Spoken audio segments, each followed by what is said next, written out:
السلام علیکم، میرا نام محمد طلحہ۔ آج 12 ربیع الاول کا دن ہے۔ یہ وہ دن ہے جب حضرت محمد صلی اللہ علیہ وآلہ وسلم اس دنیا میں تشریف لائے، اس دنیا میں جلوہ گر ہوئے، اور تمام مسلمانوں کے لیے یہ ایک بہت ہی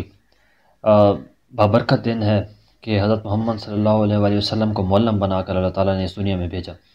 اور پھر ہماری بھی خوش نصیبی ہے اور ہماری اوپر احسان ہے اللہ تعالیٰ کا کہ ہمیں حضرت محمد صلی اللہ علیہ وآلہ وسلم کا امتی بنا کر بھیجا۔ بڑے بڑے جو پہلے کے انبیاء تھے، حضرت موسیٰ علیہ السلام، حضرت عیسیٰ علیہ السلام، انہوں نے بھی یہ خواہش ظاہر کی تھی کہ ہمیں حضرت محمد صلی اللہ علیہ وسلم کا امتی بنا کر بھیجا جائے، اور یہ تو ہماری خوش نصیبی ہے کہ ہم حضرت محمد صلی اللہ علیہ وآلہ وسلم کے امتی بن کر اس دنیا میں آئے۔ دوسرا یہ کہ مسلمان اس دن کو بڑے عقیدت سے اور حضرت محمد صلی اللہ علیہ وسلم کی آمد کی خوشیاں مناتے ہیں، میلاد کرتے ہیں، گھر میں چراغاں کرتے ہیں، محفل نعت سجاتے ہیں۔ اس کے بعد لوگوں کے غرباء کے اندر لنگر تقسیم ہوتا ہے، لوگوں کے اندر خوشی کے عالم میں لنگر تقسیم ہوتا ہے، اور یہ بڑی اچھی بات ہے۔ حضرت صلی اللہ علیہ وسلم کی آمد کی خوشیاں ضرور منانی چاہیے، لیکن ان خوشیوں کے اندر جذبات میں اگر کوئی ایسی حرکت نہ کی جائے جس سے لوگوں کو نقصان پہنچے، کوئی ڈھول باجے نہ کیا جائے، کیونکہ یہ حضرت محمد صلی اللہ علیہ وسلم کا طور طریقے نہیں تھے،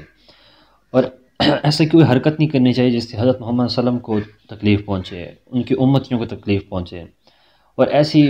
جذبات میں آ کر ایسی بھی کوئی حرکت نہیں کرنی چاہیے جن سے منکرین میلاد النبی صلی اللہ علیہ وسلم اور منکرین ربیع الاول جو ہیں ان کو موقع مل جائے طعن و تشنیع کرنے کا۔ تو ان چیزوں سے بچ کر میلاد شریف ضرور منائیں، اور محفل نعت کو سجائیں، حضرت صلی اللہ علیہ وسلم کی آمد کی خوشیاں منائیں، اور بس ان کاموں سے بچیں جن سے حضور صلی اللہ علیہ وآلہ وسلم نے منع کیا، اور ان کاموں کو کریں جس کو حضور صلی اللہ علیہ وآلہ وسلم نے خود فرمایا۔ روزہ رکھیں، نمازیں پڑھیں، محفل نعت سجائیں،